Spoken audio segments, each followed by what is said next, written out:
Aftersun, out in theaters, a semi-autobiographical feature debut from writer-director Charlotte Wells, starring Paul Mescal and Frankie Corio. It's a film that got immensely positive critical buzz in the countries that it was already released in, and so I was pretty excited to finally go and see it myself. And I have to say, as much as I think it's a well-made film, I wasn't personally swept away by it. But I will say two things. One, I wasn't feeling too well when I went to see it. I had a headache that I think somewhat distracted me from getting into it. And secondly, I appreciate it more now than I did yesterday, and from the reactions I've read online, it's similar for others. It seems to be a film that you need to let marinate in your mind after seeing it, that you need to think about and let it affect you afterwards. So perhaps in time I will grow to appreciate it more. So what it is a journey through memory, through a memory. The story is framed as an adult woman reminiscing with the help of self-made, self-recorded home videos about a holiday that she spent together with her father as an 11-year-old girl in Turkey. On the surface, it's an incredibly uneventful film. Not much happens. The two characters just chill at the hotel pool. They go on little trips, they sunbathe, swim, talk, and just hang out. But then at some point, you begin to realize that the entire film is sort of happening underneath that surface.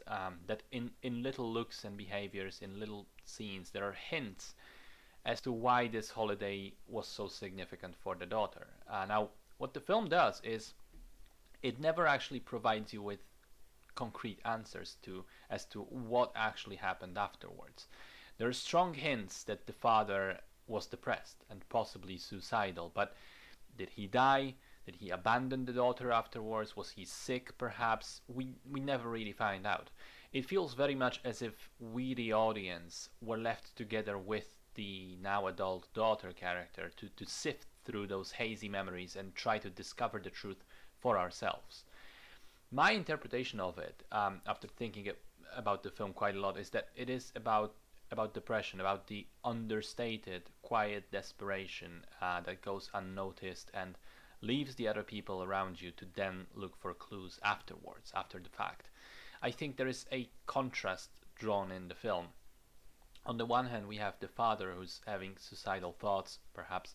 He's thinking about ending things behind that mask of cheerful optimism. There's actually someone who has already given up, perhaps.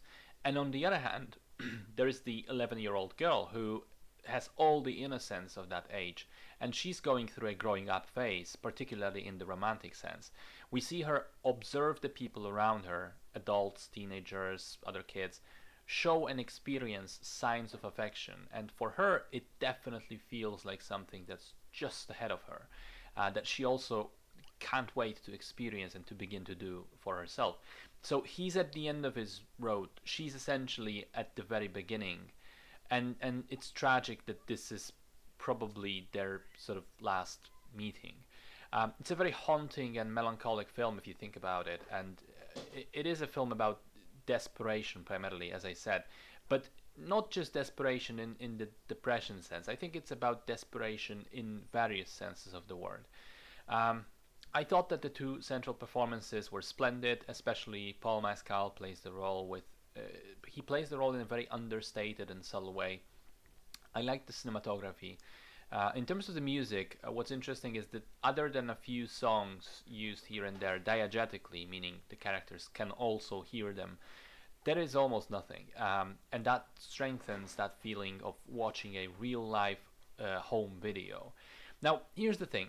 It's a very, very slow, quiet, uneventful film. And yes, deliberately so. And yes, it has to be that way to tell the story that it wants to tell in the way that it wants to tell it. And so on the one hand, I appreciate that. But on the other, it was still too slow for me. I did think there was just too little happening to keep my attention fully focused. Again, I did have an unrelated headache at the time, so it must have been a factor in my reception of the film and my difficulties focusing. But be aware that it's not an easy, quick movie to get through. It requires a lot of patience and reading between the lines, and then it is quite rewarding. I recognize that. I recognize that it's very good at what it's doing. But I also admit I personally wasn't amazed by it. But if it does sound like something for you, by all means, go check it out.